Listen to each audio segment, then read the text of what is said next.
Ellen Greenberg fue encontrada desplomada en su cocina con 20 puñaladas, 10 de ellas en la parte de atrás de su cabeza y cuello. Como el apartamento estaba cerrado y el resto de la escena estaba limpia, estaba claro lo que había pasado. Ellen se había suicidado.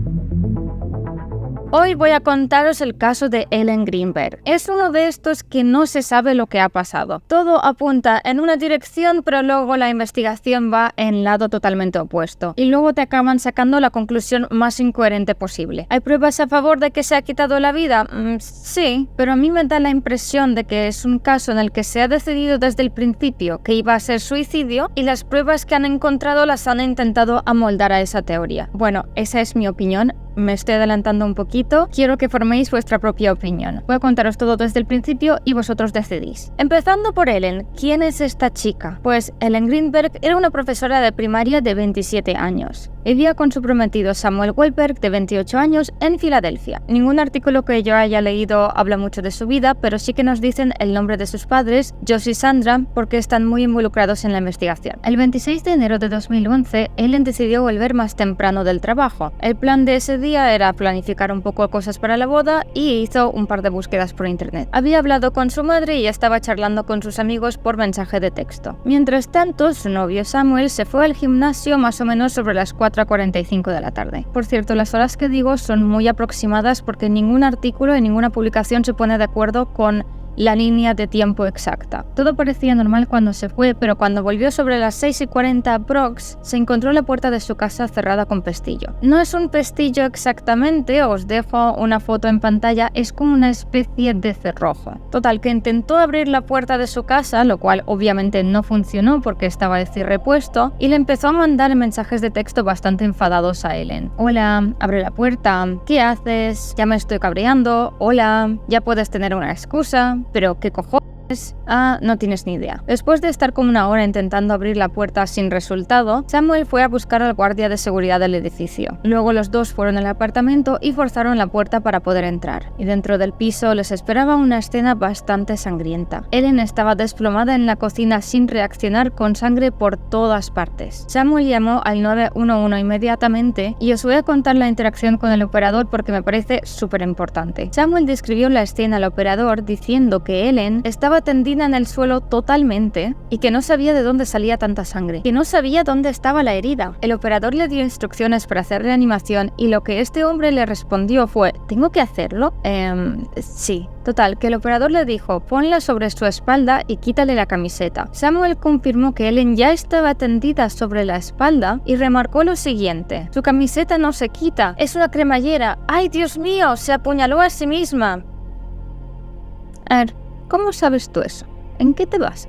Otro detalle interesante de esta llamada es que se puso a hacerle PCR y no se dio cuenta de que Ellen tenía un cuchillo clavado en el pecho. Pero cuando supuestamente se dio cuenta de este mínimo detalle, le dijo al operador: se cayó sobre el cuchillo. No lo sé, el cuchillo sobresale. Hay un cuchillo clavado en su corazón. Venga va, se cayó sobre el cuchillo 20 veces, de espaldas también. Total, que al poco rato llegó la policía y se pusieron a investigar. Obviamente Ellen ya había fallecido, pero ¿qué había pasado? Cuando entraron en la cocina, lo primero que se fijaron era en la posición del cuerpo. Ellen estaba tendida en el suelo, sí, pero sus hombros, cuello y cabeza estaban apoyados sobre los muebles de la cocina. Al parecer había estado preparando la merienda y había 2 cuchillos limpios en el fregadero y fruta cortada. Al remarcar también que no tenía ningún tipo de herida defensiva. No había sangre más allá de la cocina y de hecho el piso estaba como si nada hubiese pasado. No había signos de ningún intruso ni tampoco de entrada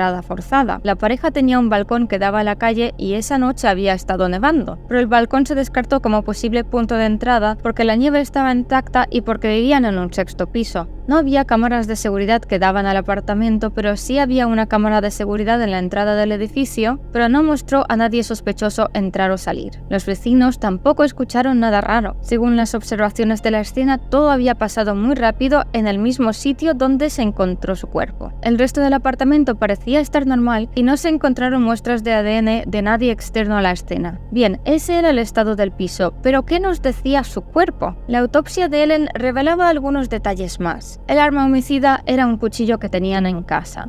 Era un cuchillo de sierra de 25 centímetros de largo. Tenía unas 20 puñaladas en total por la zona del cuello, cabeza y pecho. Muchas eran superficiales, rondando entre 2 a 7 centímetros de profundidad. Pero hay algunas a destacar, como por ejemplo, una puñalada de 5 centímetros en el estómago, una de 6 centímetros en la nuca rozando su cabeza y una de 10 centímetros en el pecho. Esta herida de hecho fue la última porque el cuchillo se quedó alojado en su pecho hasta que se encontró el cuerpo. Tenía alrededor de 11 moratones en distintas fases de curación según destacó el forense, es decir, algunos moratones tenían más tiempo que otros. Además tenía marcas en el cuello que indicaban un posible estrangulamiento. La conclusión del forense, como pensaría cualquier persona escuchando todo esto, es claramente homicidio. Pero uy, sorpresa, vaya. De repente, de hecho durante el funeral de Ellen, sus padres recibieron la noticia de que las autoridades habían cambiado de opinión. La causa final de la muerte era suicidio. Claro que sí. Bueno, sus padres, como es lógico, se quedaron indignadísimos y le pidieron explicaciones a las autoridades de por qué este repentino cambio de opinión y cómo habían llegado a esa conclusión cuando inicialmente se había dictado homicidio. Las autoridades dieron la siguiente explicación. Primero, el estado del piso. Estaba totalmente impecable menos la cocina, claro. No había nada fuera de lugar, ningún desorden y ninguna indicación de forcejeo. Parecía que Ellen se había muerto en el mismo sitio donde se la encontró sin haberse movido. Las cámaras de seguridad del edificio no mostraban a nadie sospechoso. No había ADN ajeno en todo el piso y de hecho solo se encontró ADN de Ellen en el arma del crimen, pero quitando las pruebas físicas, o más bien la falta de ellas, tenían testimonios 100% fiables de que Ellen estaba teniendo problemas con su salud mental. Más o menos 2 meses antes de su muerte, Ellen tuvo un cambio enorme en su comportamiento. Habiendo sido una chica súper simpática, alegre, que se hacía amiga de todo el mundo, de repente y sin explicación ninguna pasó a ser una persona callada, miedosa, insegura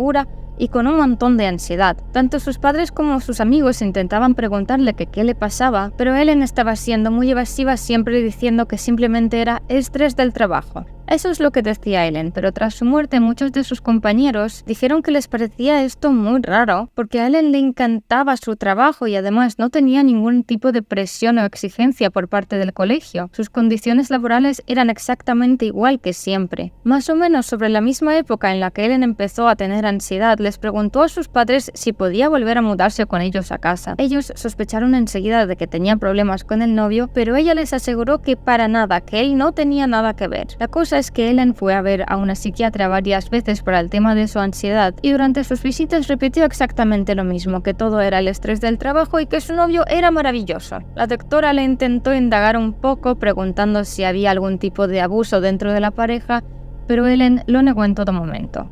Total, que después de las visitas se le recetaron 2 medicamentos para la ansiedad, clonazepam y zolpidem, 2 ansiolíticos bastante fuertes. Entre los efectos secundarios de estos medicamentos constan los pensamientos suicidas, pero la psiquiatra le confirmó a las autoridades que Ellen nunca habló de querer quitarse la vida. Siguiendo por el mismo hilo, los detectives encontraron cosas interesantes en su ordenador. Habían recuperado el historial de búsqueda con las siguientes palabras clave: métodos de suicidio rápido, suicidio sin dolor. Además, poco antes de su muerte, Ellen estaba hablando con su madre y uno de los mensajes era este: estoy empezando la medicación. Sé que no lo entiendes, pero no puedo seguir viviendo sintiéndome así. Y unos 9 días después le dijo: la medicación me ha ayudado, gracias a Dios. Volveré luego al tema de su ordenador porque es altamente cuestionable.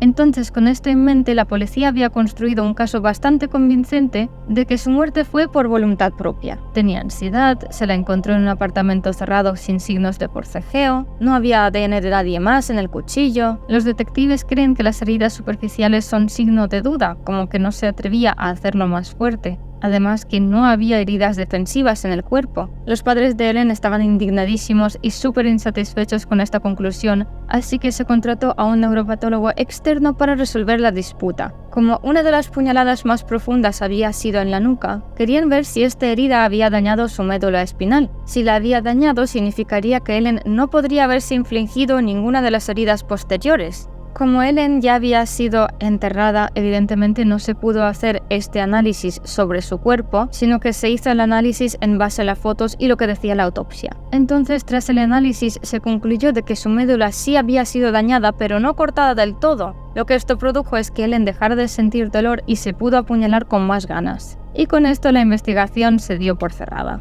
Los investigadores dijeron que simplemente no podían demostrar otra cosa. Se dejaron guiar por las pruebas y a dónde los llevó la propia investigación. Ahora bien, los padres de Ellen no querían dejarlo estar, como es obvio. Iban a seguir luchando para que su hija pudiera tener justicia y empezaron una investigación privada. Pero curiosamente, a día de hoy la policía se niega a colaborar completamente. No les dan documentos, les ocultan datos y si se los dan no les dejan hacer fotos o copias de estos documentos. Y es que los padres son gente normal y corriente. Si les das un porrón de documentos de los que no pueden hacer copia ni presentársela luego a unos profesionales, pues poca cosa van a poder hacer. De hecho, tuvieron que comprar el informe de la autopsia con las fotos y las fotos de la escena del crimen. Pues bueno, os cuento los resultados de su investigación con la ayuda de varios profesionales de bastante renombre. Primero se pusieron en contacto con un forense bastante famoso, Cyril Weck, no sé cómo se pronuncia, pero investigó el asesinato de Kennedy y le mandaron toda la información que habían recopilado para su valoración. Este señor miró los informes y dijo: yo no sé cómo han considerado esto un suicidio.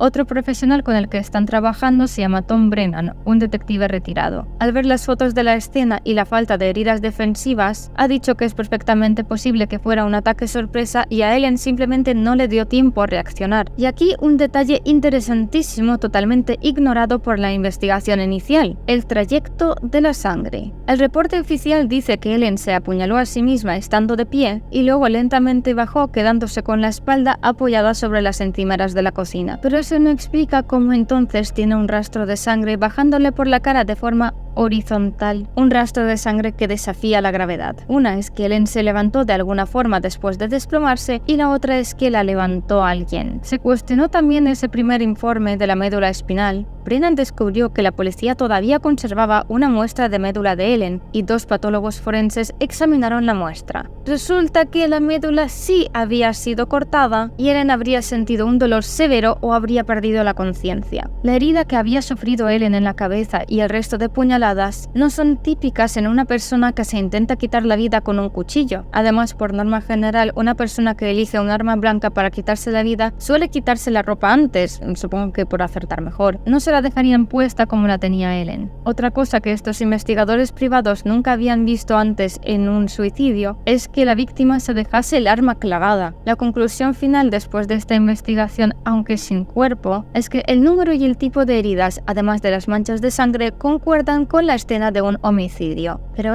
que hay más. Lo normal cuando una persona muere en circunstancias sospechosas como estas es mirar detenidamente a sus personas cercanas. Y claro, los policías investigaron a su novio Samuel. Según ellos, todas sus acciones de ese día cuadraban con su testimonio. Hicieron varias comprobaciones y no encontraron nada raro. Pues no sé, buscaron mal. Vamos a repasar qué pasó según Samuel y a ver si encontramos alguna contradicción que casualmente se escapó del informe. Recordemos que según Samuel se fue al gimnasio y cuando volvió no pudo entrar al piso y llamó al guardia de seguridad para forzar la puerta. Una vez dentro se encontró a Ellen con la espalda sobre los muebles y según él no vio el cuchillo pero dedujo que se había apuñalado a sí misma. Pues bueno, cuando Samuel volvió al apartamento y le pidió ayuda al de seguridad, el guardia ha negado por completo ofrecerle ningún tipo de ayuda. De hecho, según el protocolo no puede abandonar el puesto de vigilancia. Y cuando Samuel se le acercó para pedir forzar la puerta, le dijo que no iba a ir con él. También ha destacado que Samuel repitió de forma insistente que acababa de volver del gimnasio.